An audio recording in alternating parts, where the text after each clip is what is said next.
हरे कृष्णा कृष्णा कृष्णा हरे हरे, हरे राम राम राम हरे हरे।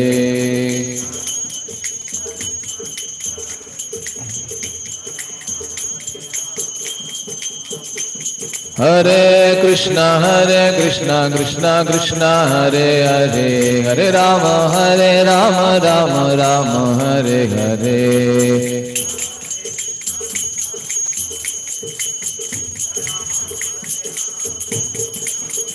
हरे कृष्णा कृष्णा कृष्णा हरे हरे, हरे राम राम राम हरे हरे।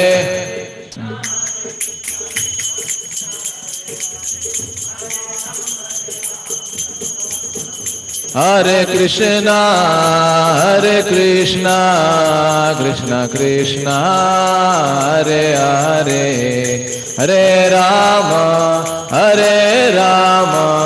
राम राम हरे हरे, हरे कृष्णा कृष्णा।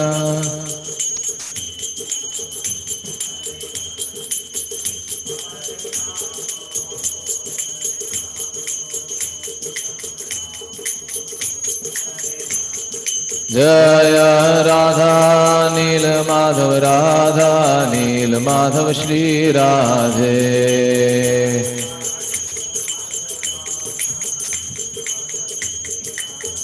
जय गौरनिताय, जय गौरनिताय, गौरनिताय जय गौरनिताय।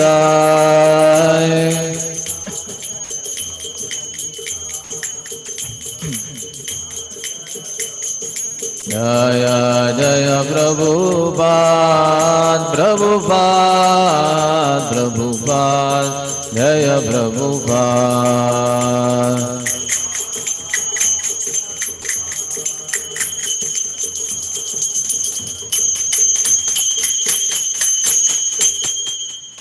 जय ओम विष्णुपाद परमहंस परिव्राजकाचार्य अष्टोत्तर शत श्री श्रीमद डिवाइन ग्रेस अभय चरणारविंद भक्ति वेदांत स्वामी महाराज श्रील प्रभुपाद की जय। अनंत कोटि वैष्णव वृंद की जय। ग्रंथराज श्रीमद् भागवतम की जय।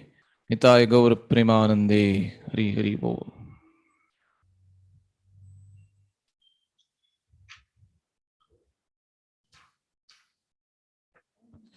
ओम नमो भगवते वासुदेवाय।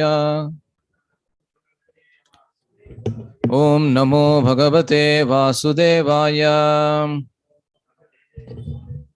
ओम नमो भगवते वासुदेवाय। नारायणं नमस्कृत्य नरं चैव नरोत्तमं देवीं सरस्वतीं व्यासं ततो जयमुदीरयेत्। नष्टप्रायेषु भद्रेषु नित्यं भागवत सेवया भगवत्युत्तमश्लोके भक्तिर्भवति नैष्टिकी। कृष्णाय वासुदेवाय देवकी नंदनाय च नंदगोपकुमाराय गोविंदाय नमो नमः। Hare Krishna. We are reading from Srimad Bhagavatam, first canto, 18th chapter, text number 27. Viprakirna jatachannam रौरवेणाजिनेन च विशुष्यत्तालुरुदकम् तथा भूतमयाचत। विप्रकीर्णज्जटाच्छन्नम् रौरवेणाजिनेन च विशुष्यत्तालुरुदकम् तथा भूतमयाचत। विप्रकीर्णज्जटाच्छन्नम् रौरवेणाजिनेन च विशुष्यत्तालुरुदकम् तथा भूतमयाचत।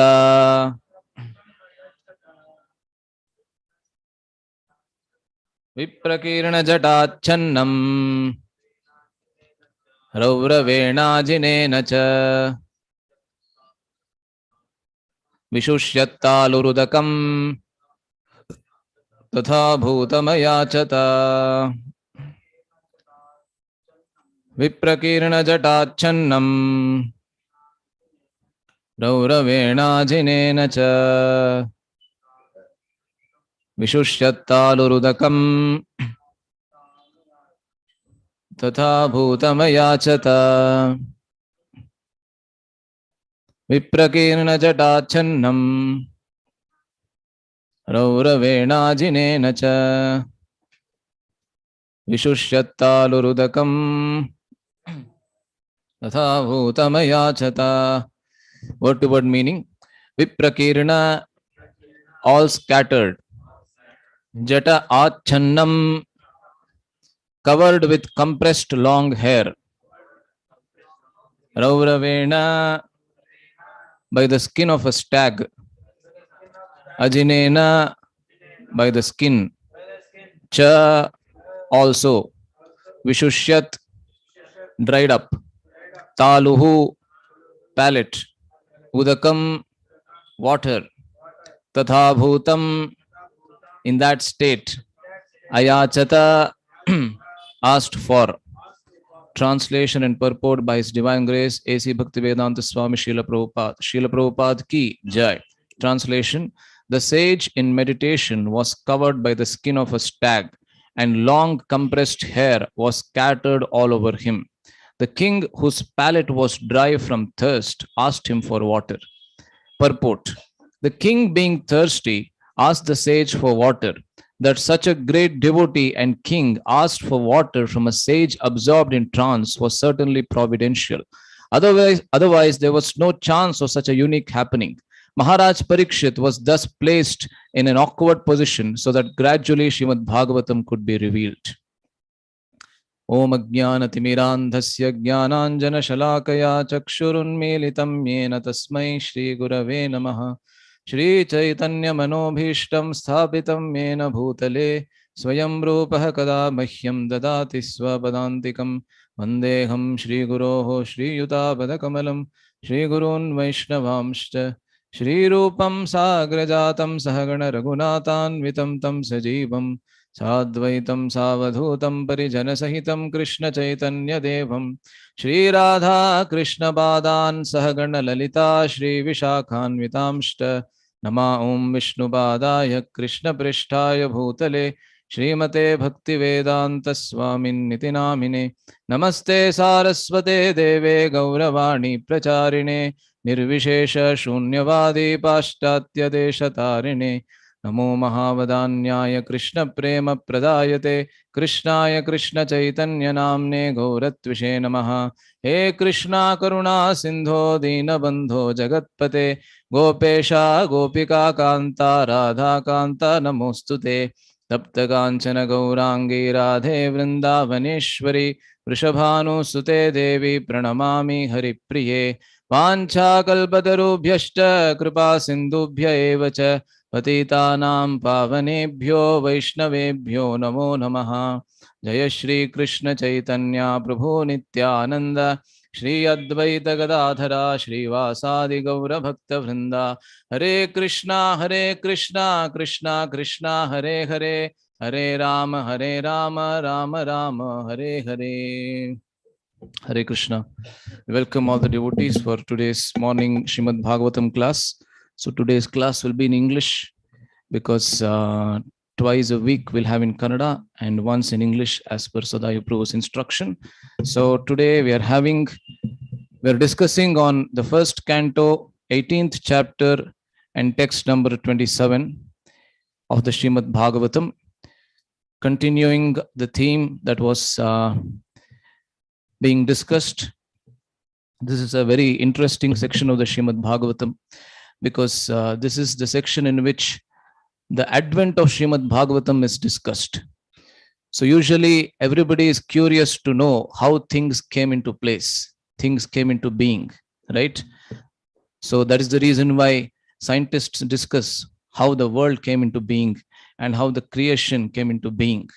So let them discuss whatever they want to regarding the creation, but we are interested to know how the Srimad Bhagavatam came into being, right?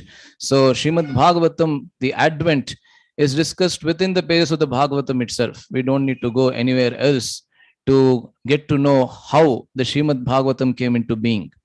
So this is a very interesting section. Just now, Suta Goswami was being appreciated and he was being eulogized in many, many verses about and was asked to discuss the advent of Srimad Bhagavatam by the sages of Naimisharanya. All of them are very curious to know how Maharaj Parikshith, came to sit on the bank of Ganges and got to hear the Srimad Bhagavatam for 7 days and 7 nights. And therefore, thereafter, Suta Goswami has begun to discuss the story. And this is, I guess, the third or the fourth verse in which he has just begun to discuss the entire story of how Parikshit Maharaj got into such a position. So he began explaining how Parikshit Maharaj was very thirsty at one point of time when he was hunting in the forest, and thereafter he was alone and he entered the ashram or the premises of Shamik Rishi. And then in yesterday's verse, we saw how Shamik Rishi was actually sitting in deep meditation. He was in the state of samadhi, which is known as the fourth state of consciousness, the Turiya Stharaha, Prajnayaha Turiya Stharaha, it's called. The fourth state of consciousness. Turiya means fourth. So there is the state of Jagrati, then the Swapna, then Shushupti, and finally there is the Samadhi state, which is the fourth state and the final state of consciousness. And Patanjali explains this in great detail in his Yoga Sutras. Anyways, so he was not an ordinary yogi. He was actually a very genuine yogi who was deep in meditation, who was deep in trance. That's what Prabhupada explains. He was in the state of trance. He was not actually aware of what was happening outside. He was completely oblivious to all his surroundings. So Parikshit Maharaj enters there, and in this verse, today's verse, we see what was the attire of Shamik Rishi, what was the dress that he was wearing, and what kind of place he was sitting on. So here, the first two lines, especially, they describe the attire of Shamik Rishi. And the third line, the first word in the third line, Vishushya Taluhu, that actually indicates Parikshit Maharaj. Right? This one beauty of the Sanskrit language is that adjectives can be expressed as nouns. This is one such instance where adjective, Vishushya Taluhu, it means one whose palate is dry. So if we have to say that in English, it takes at least 5 words, right? One whose palate is dry. But Sanskrit Vishushya Taluhu means the same thing, just expressed in 2 words. Vishushya Taluhu is the noun. It is a subject, that is Parikshit Maharaj. And he asked water. Vishushya Taluhu Udakam Ayachata. He asked water. And from whom? The object is Shamik Rishi. And what kind of Shamik Rishi was he? What was he wearing? All those are adjectives to Shamik Rishi. So the first 2 lines, Bagalu. Yeah. So the first 2 lines describe adjectives to Shamik Rishi. Viprakirana Jatachannam Rauravena Ajinena Cha. Rauravena Achannam Ajinena Achannam Viprakirana Jata Achannam. That is how you split the first 2 lines. So he was sitting on the skin of a stag, on a deer skin. Not just that, he was also wearing a deer skin.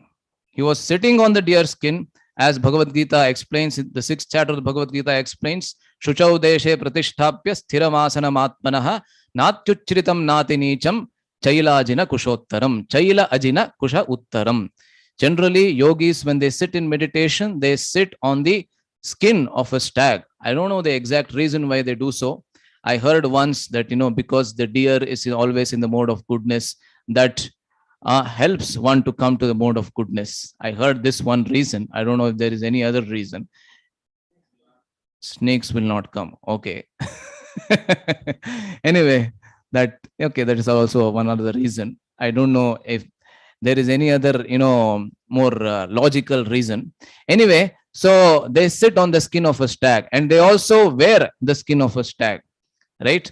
So in the Ramayana also, we see when Rama, Lakshmana, and Sita, when they started for the forest, Rama actually wore the skin of a stag, and Lakshmana also did the same.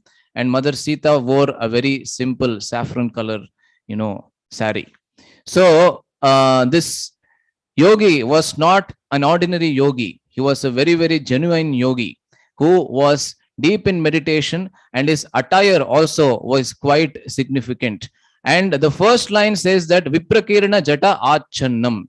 That means that his long compressed hair was scattered all around. That means he was not bothering to even set his hair straight. Forget about combing the hair, right? He was not even bothering to set his hair straight.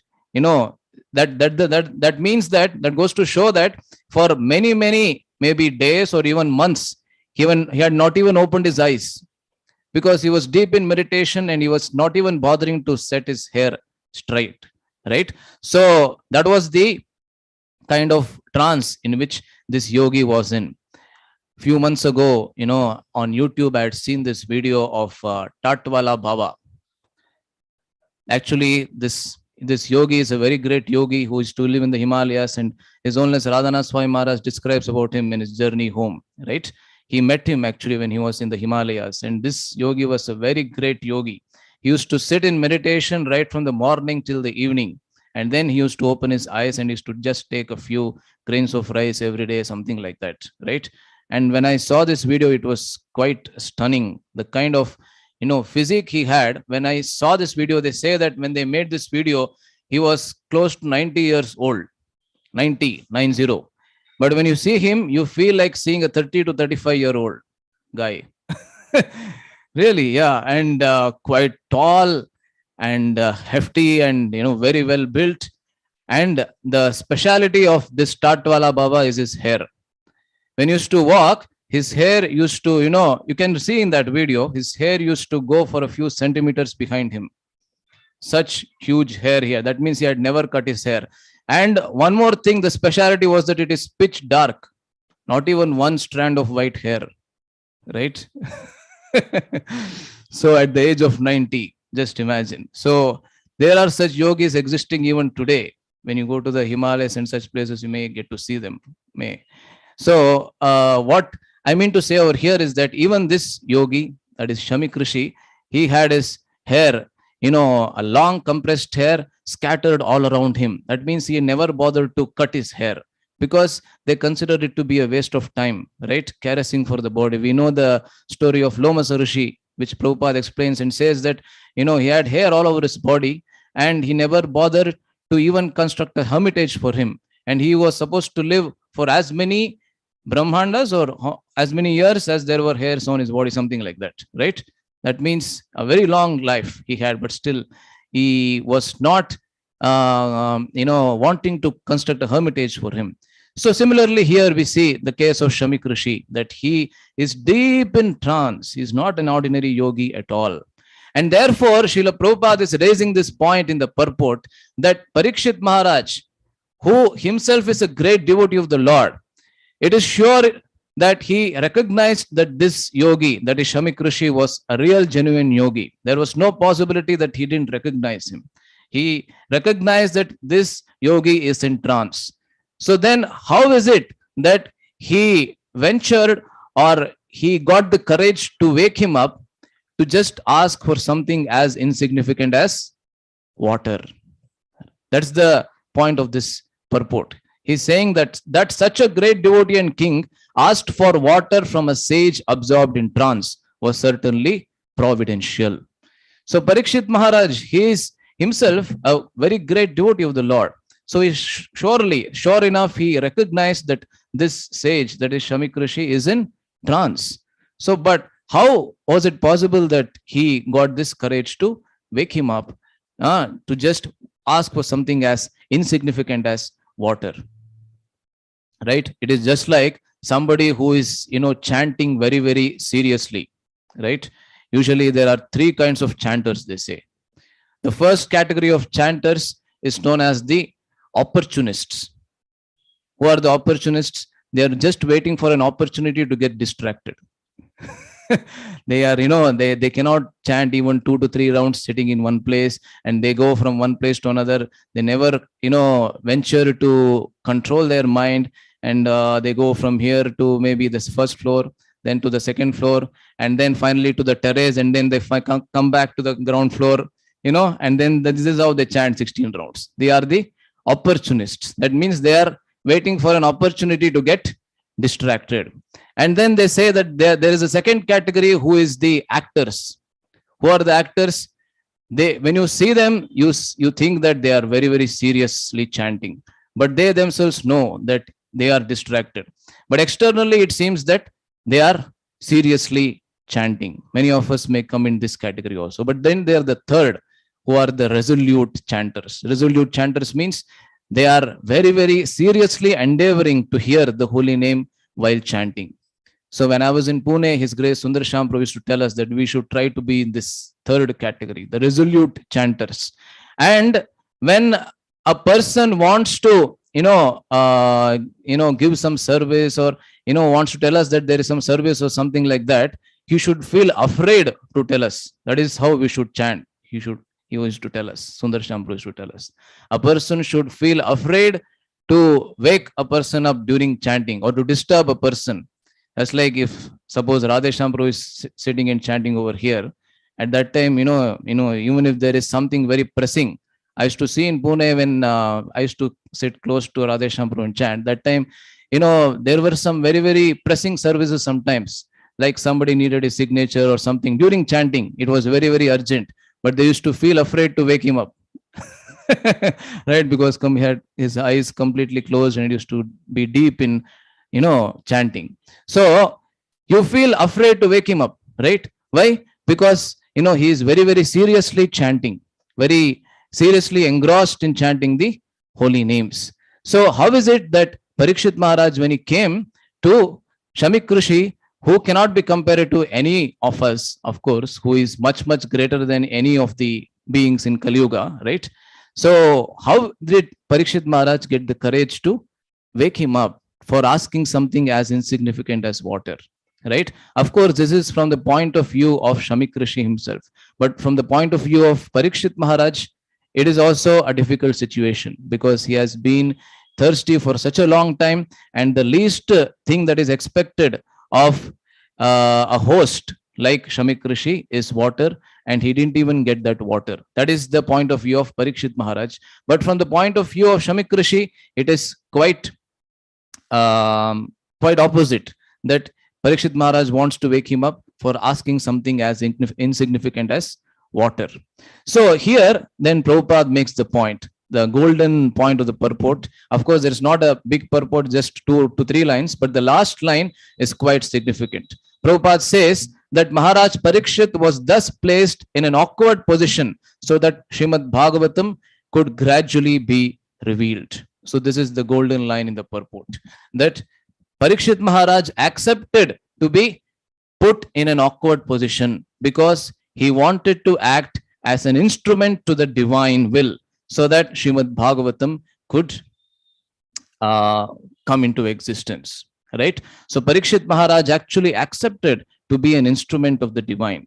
Long ago, maybe 7 to 8 years ago, I had heard this wonderful example by His Grace Bhaktivinoda Prabhu, where he was saying that, I don't know how many of you have seen the Torchlight Parade in Mysore.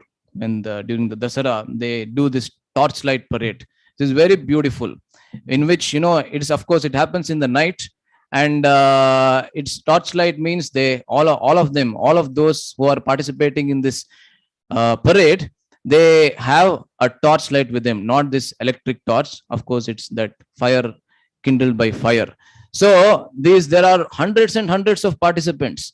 And when they come on the stage, on the ground, they make wonderful, shapes. Like as soon as they appear on the stage, they stand in different positions, and they, from the distance, it appears as if they are standing in the position of welcome, right?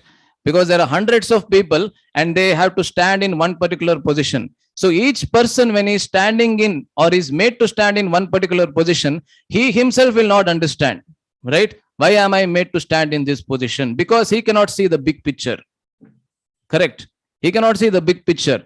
And so the orchestrator, right, he tells him, you should stand in this position. You should stand holding this torchlight in this particular position. But he will not understand, why am I made to, stand in this position? But when all of them, they follow the orchestrator's instruction, what will happen? The beautiful, shape, many different shapes they manifest, and the whole audience, they get to see all these beautiful different shapes. And so similarly, Bhaktivinoda Prabhu was saying that when we are asked to do a certain service, we cannot see the big picture ourselves, right? Because we only see that, why am I asked to do this service at this point of time? But Krishna can see the big picture. Guru can see the big picture. Srila Prabhupada can see the big picture, right? So here, Parikshith Maharaj was really placed in a very awkward position, because never before, I guess 2 verses later, that verse comes, Abhutapurvaha Sahasa. Abhutapurva means never before had this happened to Parikshith Maharaj. First of all, he had the ability to quench his thirst, right? He didn't have to depend on external factors to quench his thirst, because he had the ability to control all the urges within his body. And even though he might not have been able to control his thirst or any urge within his body, he would never have ventured to disturb a person who is in trance, right? Why did this happen at all? It happened for a very particular reason, right? It happened for a reason that Srimad Bhagavatam had to come into existence. And therefore, this awkward position was accepted by Parikshit Maharaj. Why? Because he wanted to be just an instrument in the divine will. Just like Krishna says in the 11th chapter of the Bhagavad Gita, right? Nimitta matram bhavasavya sachin. And Krishna uses the word Savyasachi there to indicate Arjuna. What does Savyasachi mean? Prabhupada says, right? Both hands. He could fight with left hand as well as right hand. So that means he is a very great warrior, right? So he's indicating that word. He's using that word to indicate Arjuna. Why? Because you may be such a great warrior who can fight with both hands. But right now we should just do what I am saying to you. That means I am asking you to fight. You should fight according to my instruction. You may be fighting, you may have the capacity to fight with left hand or right hand or left leg or right leg, whatever it is. But right now, please listen to my instruction. Nimitta matram bhava. Just become an instrument in the divine will. So in the time that I have at my disposal, 15 minutes more, I would like to illustrate a few instances from Sri Ramayana about how great devotees, other great devotees, were also put into such awkward positions, right? There are instances throughout our scriptures, and of course there are so many instances in the Bhagavatam itself. As I was saying, even Arjuna was also put into such an awkward position, and that led to the advent of Bhagavad Gita. And there was such an awkward position for Parikshit Maharaj in this verse, that led to the advent of Srimad Bhagavatam. And similarly, there was such an awkward position for Valmiki Muni, which led to the advent of Ramayana, which I would like to discuss over here. Many of you, I guess, might not have heard this story because we don't discuss Ramayana in detail. I am such a person who finds Ramayana in Bhagavatam also. Many others may find Bhagavatam in Ramayana, but I am like that kind of person. I love the Ramayana. So anyway, so we know the story of how Narada Muni came to Valmiki's ashram. Just like Narada Muni comes to Vyasa's ashram in Srimad Bhagavatam, Valmiki was also in a state of despair because he wanted to know who is the best person within this world. Of course, he knew that there is none equal to Sri Rama, but something had happened there, which I would not like to mention over here because it will take a lot of time. Something had happened which questioned Valmiki whether Rama is the most perfect person. And therefore, Narada Muni comes at that point of time. He makes his timely presence in the ashrama of Valmiki. And Valmiki asks him so many questions. Konvasmin sampradam loke gudavan kashtaviryavan Dharmagyascha Kritagyascha Satyavakyo Dridhavrataha. These are the very first verses of Sri Valmiki Ramayana. Who is there in this verse? Who is Gunavan, Viryavan, Dharmagya, Kritagya, and like these 16 qualities are mentioned by Valmiki. And he asks Narada about one person who houses all these 16 qualities in full. And then Narada Muni, of course, he answers, Ikshvaku Vamsha Prabho Ramo Nama Janehi Shrutaha. It is certainly Rama. And then he recites the entire Sankshepa Ramayana. It is called the first chapter of Srimad Valmiki Ramayana, which contains 100 verses. And it is a very concise representation of the entire Valmiki Ramayana. So somebody does not get the time because it is 24,000 verses long. Valmiki Ramayana, much longer than Srimad Bhagavatam also. So somebody doesn't get the time, just read the first chapter of Valmiki Ramayana, where Narada Muni explains the entire Ramayana in a nutshell. So after that, so the story starts from here. So after that, Narada Muni departs from the Valmiki ashrama, and then it is noon time, it is afternoon time, and Valmiki really wants to take a bath. And so what he does is that he takes his disciple Bharadwaja Muni along, and both of them, they travel to the banks of Tamasa river. So Valmiki's ashrama was situated on the banks of the Tamasa river, and Tamasa happens to be a tributary to Ganga. So they both reach the Tamasa, the banks of the river Tamasa, and thereafter Valmiki notices a very beautiful sight over there. He actually sees two birds, in a very jolly mood. Of course, birds always travel in pairs, right? Prabhupada explains in many of his lectures as well as purports that the impetus for sex life is the greatest in the species of birds, right? So birds, you see them always in pairs. So he sees two Krauncha Pakshis. Of course, in English, they translate as crane, but it's not essentially a crane. It may be, one species of crane or something like that. I don't think there's an equivalent for Krauncha Pakshi in English. So he sees two Krauncha Pakshis, on the top of a tree. One of them is a male and the other is a female. And both of them are very, very happy, enjoying their life. So this is the scene that he notices. And just now he has heard the entire Ramayana from the lotus mouth of his own spiritual master, Narada Muni. And now he sees these two Krauncha Pakshis, mating and having a very nice time with each other in the forest. And what happens at that point of time is that he was just, noticing these two Krauncha Pakshis, and he was in a very happy state of consciousness. But right then what happens is that a hunter, he shoots the male bird down. And the male bird, it squats and screams and cries in pain and falls from the tree on the ground below where Valmiki is standing, right? So Valmiki is just about to remove his dress and, enter the Tamasa Nadi for bathing. At that point of time, this thing happens. And when this happens, Valmiki gets so very angry on the hunter. He sees the hunter from a distance. He cannot see him in clarity because he is disguising. Hunters actually, they shoot from disguise, right? From a distance. So he cannot see him in clarity, but he can make out that there is a hunter over there. So immediately what happens is that there was, within a fraction of a second, Valmiki utters a curse to the hunter. He says, Ma nishada pratishtam tvam agamashashvati samaha yat krauncha mitunadekam avadhihi kamamohitam. This is considered the first shloka that is known to mankind. This is the first shloka. Shokaha shlokatvamagataha, they say. Valmiki's shoka, the distress that was there within the mind of Valmiki, that came out in the form of the shloka. Shoka came out in the form of a shloka, and that is how the verse got the name of shloka. From shoka, the word shloka came, they say. Because shloka, because it doesn't have any root. In Sanskrit, every word has a root.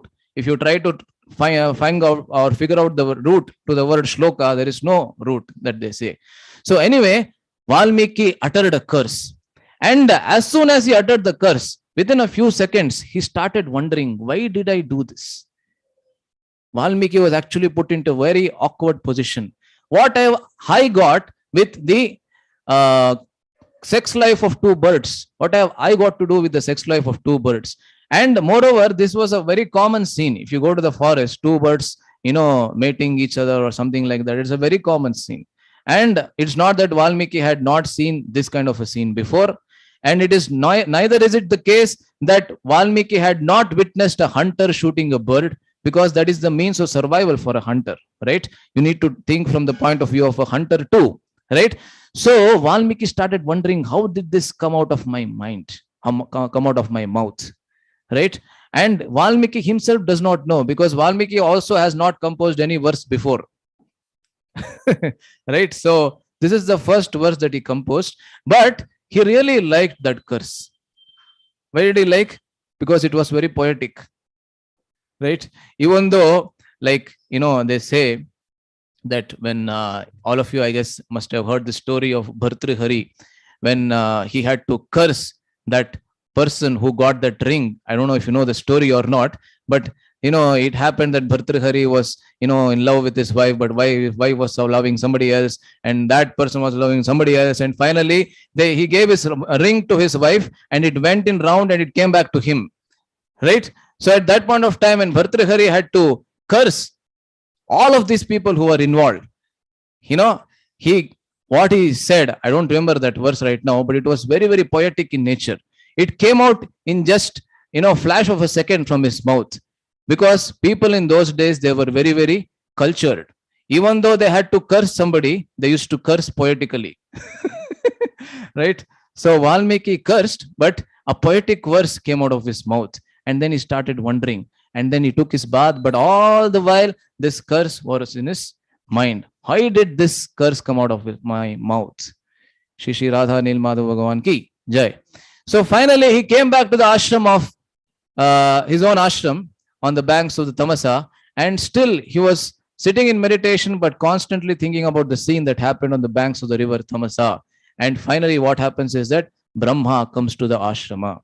He says that what you have uttered is not essentially a curse. It is actually the preamble to Ramayana, he says. Because what did the curse mean? Ma nishada pratishtham tvam agamish shashvati samaha. Oh, you hunter. Nishada means hunter. See, you are addressing the hunter and saying, Nishada ma shashvati pratishtham tvam agamaha. That means never will you attain peace in this life. Shashvati samaha. Samaha means years. Shashvata means for eternal time. You will never attain peace. Why? Yat krauncha mithunadekam. Because you killed one of these two krauncha birds. Avadhihi kamamohitam, which was very much enjoying with its counterpart. This was the meaning of the curse externally. But Brahma, when he came to the ashrama of Valmiki, he told him that no, this necessarily does not indicate the meaning of the verse as you have pronounced, but there is an inner meaning to this verse.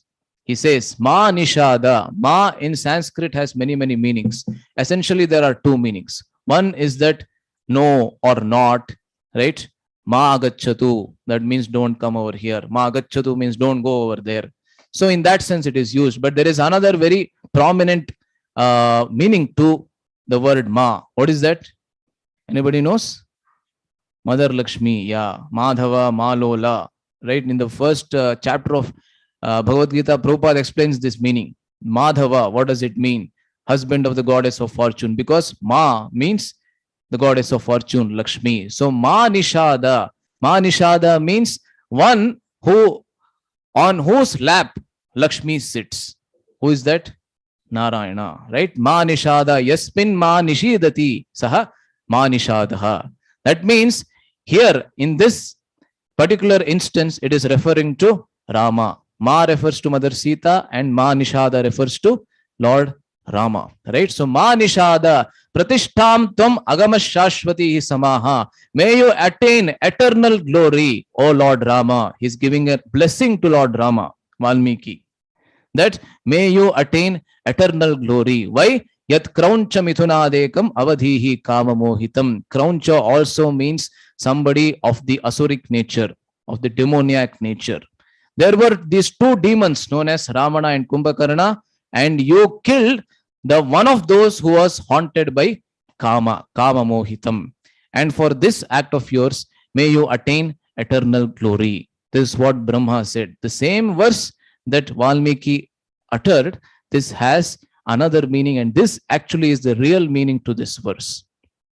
So when Brahma says this meaning, Valmiki understands that all this scene that was orchestrated on the banks of the river Tamasa was actually done in order that this Ramayana may come out of my hand. So immediately he goes back to see on the banks of the river Tamasa whether the hunter is still there, whether those two birds are still there. At least the dead body of the bird should have been there, right? But none of them is there on the banks of the river Tamasa. It was all an orchestration of the divine will that thing actually happened. So Valmiki, again over here we see, was placed in a completely awkward position, right?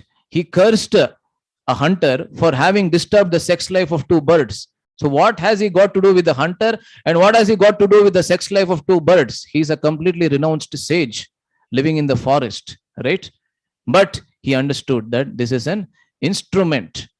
This is a divine will, and I have to become an instrument in the divine will.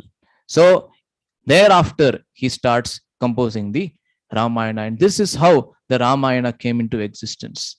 The Bhagavad Gita also came into existence in a similar manner. Arjuna acted as a perfect instrument in the divine will.